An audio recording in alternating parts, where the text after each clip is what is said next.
Refugees. It comes as thousands more migrants continue to flood into mainland Europe. Ben Brown is following all of this in Munich for us. Ben, hello. Hello, Jane. Yes, well, many of those thousands that you mentioned there coming into Munich railway station where we are, and these are some of the volunteer medical teams who are ready to receive the next batch as they come in on the next train, and those trains have been arriving all the time. The concern for the aid agencies is that of that influx of migrants into Europe, a large number, many thousands in fact, are unaccompanied children, unaccompanied minors. Young people who have got separated from their families, either in their countries of origin or on the long, arduous journey from wherever they've come from, Syria, for example, into Europe. And I've been talking to the aid agencies and finding out more about their concerns. There's no end in sight to the influx here. These children have their parents with them, but many thousands do not. They've got separated from their families in the chaos of the journey, or in the countries they came from, war zones like Syria and Iraq. Shafar travelled here from Afghanistan with relatives, but at the Austrian border he got split up from his cousins and his little brother, 6-year-old Zabi, and now he's desperately trying to find him. Firuza is also from Afghanistan. She told me she lost her son and grandson as she travelled through Europe. All we've known is misery. When will our country be safe to live in again? We've had 20, 30 years of war. When will it be over? For these migrants, the dream of reaching Germany has finally come true.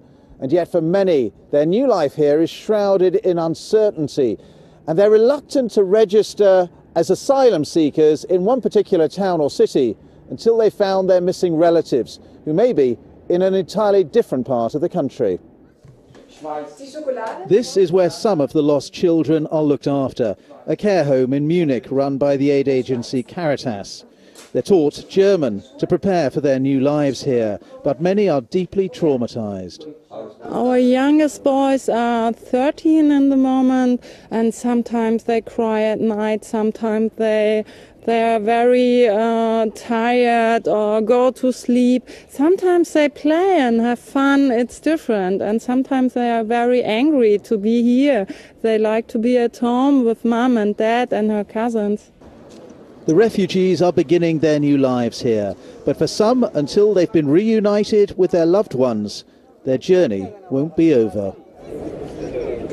Well, David Cameron has announced that Britain will be taking 20,000 Syrian refugees, not the ones who've come into Europe, but to the ones who are in camps bordering Syria. MPs are currently debating in the Commons whether that is the right policy and what the United Kingdom should be doing to address this refugee crisis that is sweeping Europe. And the Home Secretary, Theresa May, has been defending the government against charges that it isn't doing enough.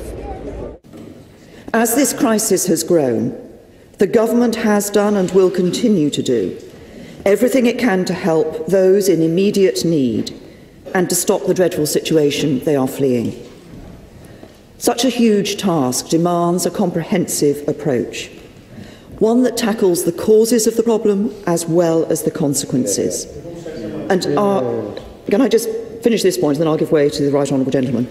Our approach is focused on 4 main efforts: providing aid directly to those who need it, stopping people from putting themselves in danger as they seek our help, resettling those who most need our protection, and leading international efforts to bring this situation to an end as swiftly as possible. Theresa May there, the Home Secretary. Let's just dip in live to that Commons debate on the refugee crisis. Adam Holloway, the Tory MP, is talking. Australia used to have it used to have a big migrant crisis, and it doesn't have one now. Why? Because their government took bold action. As Tony Abbott said, if we do no, don't laugh, it's true. If we do the slightest thing to encourage people to get on the boats, the problem will get worse, not better. We can't have a rational discussion of this issue unless we accept that not all migrants are refugees. Economic migrants should apply properly like everyone else before leaving home, and it shouldn't be the case that you only have to arrive in Europe to be allowed to stay in Europe. Look, Frank, yeah, sure.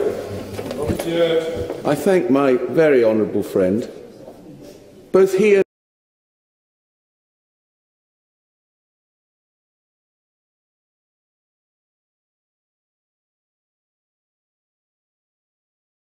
and I know, very sadly, that the real sadness is that in Syria there will be people petrified and unable to move because they haven't got a penny, and they are the people that actually really, they're refugees without being able to be refugees because they're stuck in Syria, petrified, watching their families slowly being killed.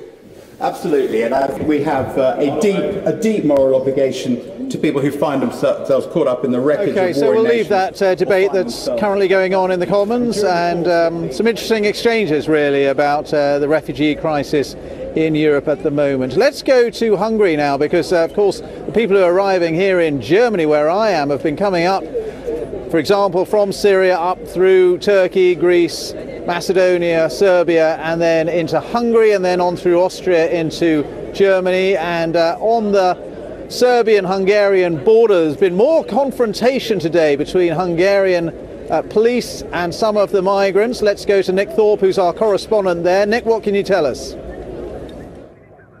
Well, yes, this morning, very distressing scenes here as people got fed up of waiting in this holding point in the field behind me and trying to break through police lines to get away into the cornfields and to escape from this field. They were impatient. Many have been waiting a day, 2, 3 days. Many have obviously children with them. They were fed up of waiting. They'd seen ugly scenes as people tried to board a bus earlier on. So basically, they tried to push their way through the lines. The police had orders to try and hold them back. And then as people got away, the police running after them and trying to bring them back. And then later, the police trying to round them up. So quite dramatic scenes, quite distressing scenes. I can say, Ben, that also that has calmed down now, but the police are here in large numbers. Most of the time it is quiet here, but then suddenly, as you can see the camp now behind me, the extent of the camp, a lot of the inhabitants of those tents would already have moved on. Some are waiting for a bus, some have run away across the fields, but more people are arriving as we speak on the railway line from Serbia. So at any one time, hundreds of people in this field, and when those numbers reach up to 1,000 or so, that's when people really run out of patience, when there aren't enough buses or facilities here, and people then often try and run away, and we see these difficult situations with the police evolving. Yeah, okay, Nick, thank you very much. That's Nick Thorpe there. And fair to say, I suppose, that some of those people will eventually make their way up from that border area where Nick Thorpe is up to where we are in Munich, because for most of the refugees and the migrants heading through Europe, Germany is their preferred destination. This is the country they see as the land of opportunity, the place they really want to be. And interesting that Germany's Vice-Chancellor has been saying today that this country is ready to take many, many more asylum seekers, talking about 500,000 every year for the foreseeable future, which is really quite a staggering number. Simon and Jane, back to you now. Ben, many thanks. Thank you, Ben Brown there in Munich. Coming up to 3:20, you're watching BBC News. Our headlines this afternoon. Labour and the SNP call for Parliament to investigate the RAF drone strike, which killed 2 British jihadists fighting with Islamic State. The Home Secretary has defended the government against accusations that it's not taking enough refugees. Alexander Pacto, the man who murdered Irish student Karen Buckley after meeting her in a nightclub, has been jailed for life.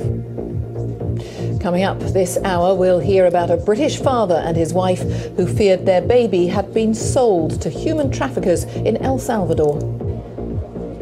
And in sport, England lose 2 wickets in the third one-day international at Old Trafford. Jason Roy, the latest, out for 63. With Australia 2-0 up in the 5-match series, it's a must-win match for the hosts. Chris Froome is almost certain to miss the World Road Cycling Championships in Virginia in 10 days' time. His fractured foot won't be healed. And Wales's Rhys Webb is out of the Rugby World Cup with an ankle injury. It's the second blow in as many days for Wales. We'll also be without Lee Halfpenny. I'll be back with more on all those stories just after 3:30.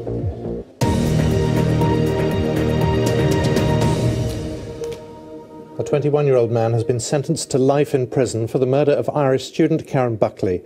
Alexander Pacto admitted strangling the 24-year-old and beating her to death with a spanner before hiding her body in a barrel on a farm near Glasgow. He'll serve a minimum of 23 years.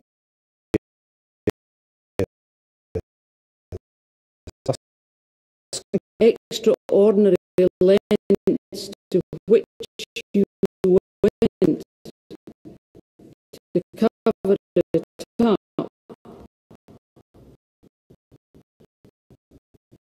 display the actions of a callous and calculating man, and it is difficult in my view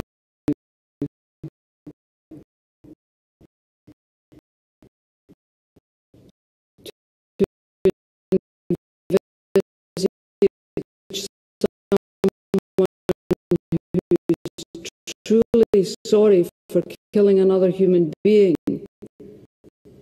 going to the lengths to which you went to cover up your appalling crime. Karen Buckley had only been living in Glasgow for a few months. She'd been with friends at this nightclub when she disappeared. Pacto had met her on her way home, offered her a lift, and then murdered her in his car.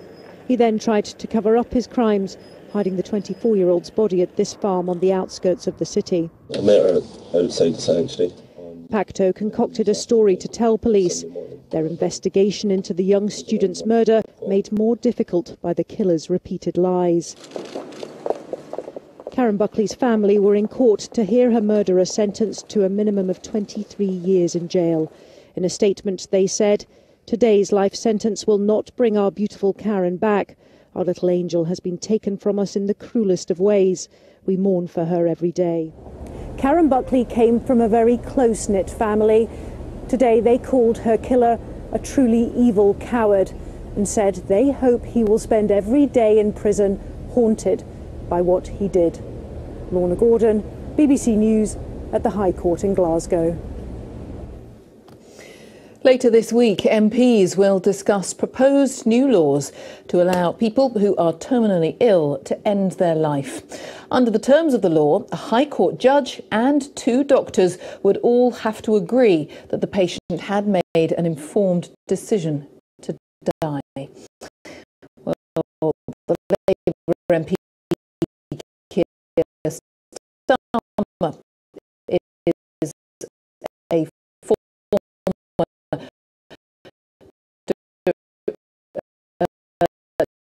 Director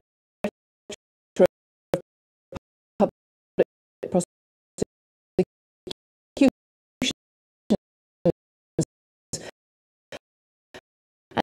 and he helped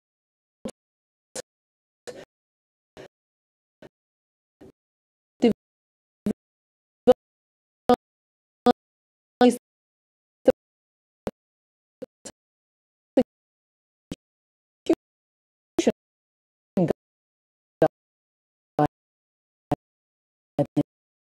guidelines on assisted suicide.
contravention of the law.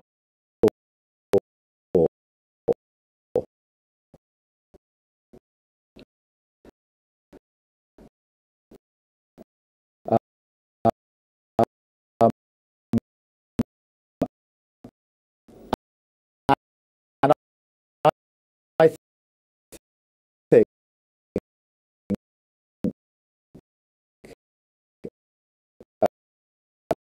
that is an injustice in that many of them want professional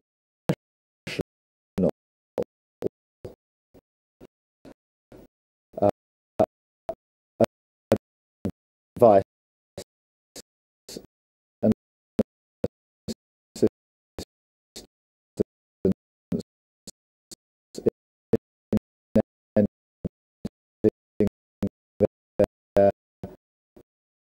their lives, but they can't have that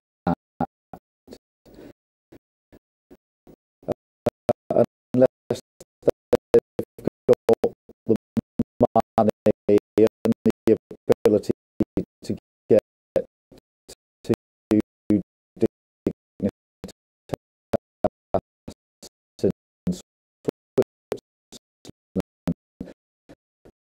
So that's the first big issue, I think, for Friday.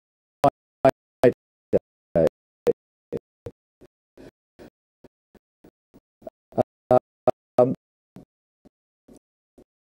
the second big issue is how robust the safeguards are. Those that don't want to change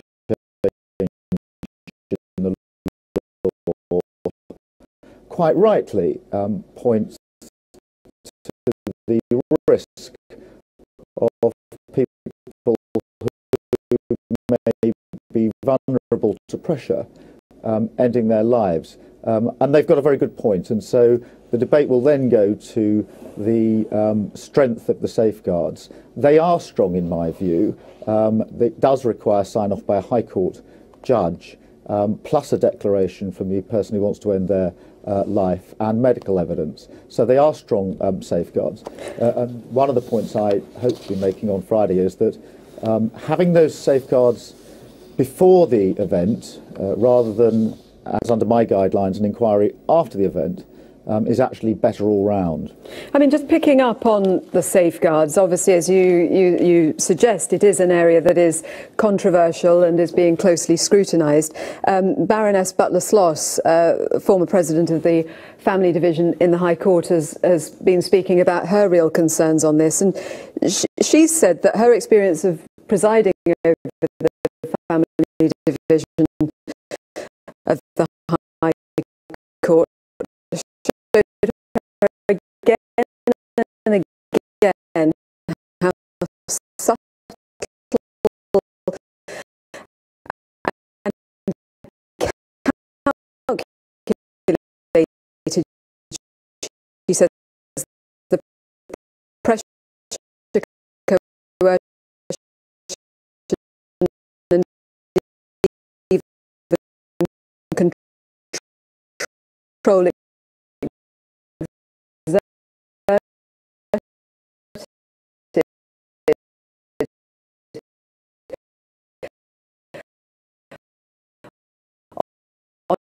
on a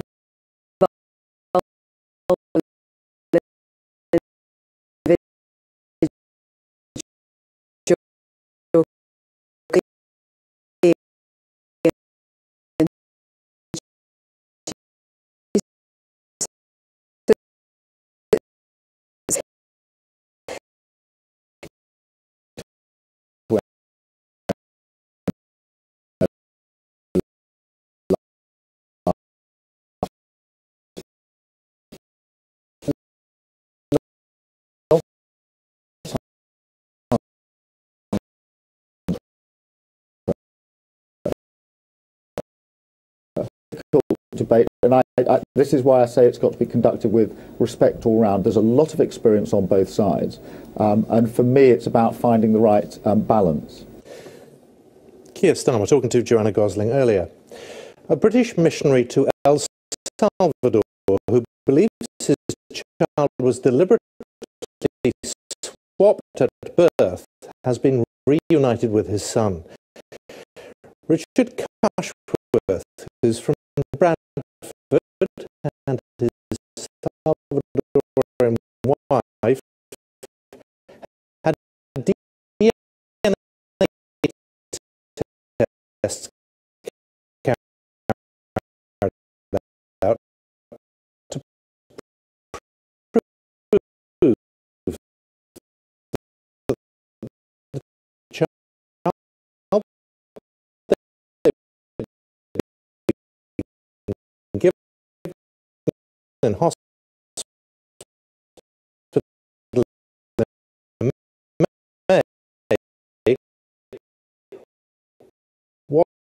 was there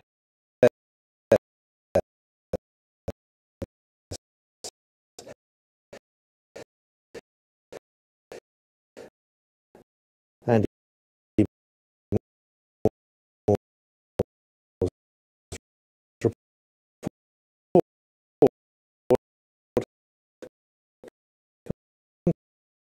contained some flash photography.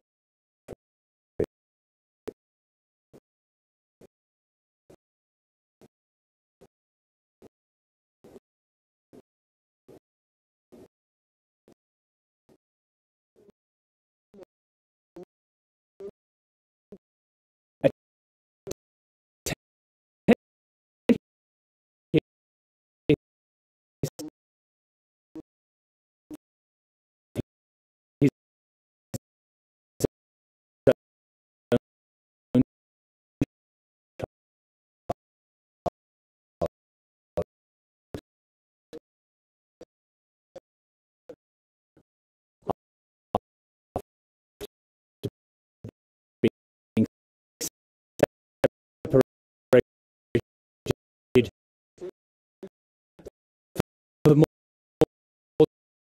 than 3 months.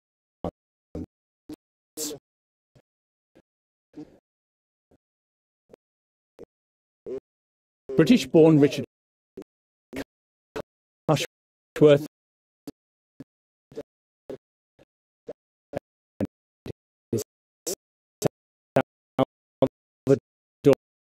and wife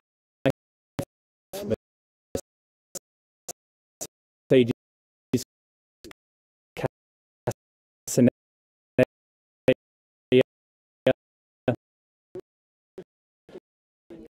claimed that they were the victims of child traffickers. This is what he said before court imposed a gagging order. It's a horrible situation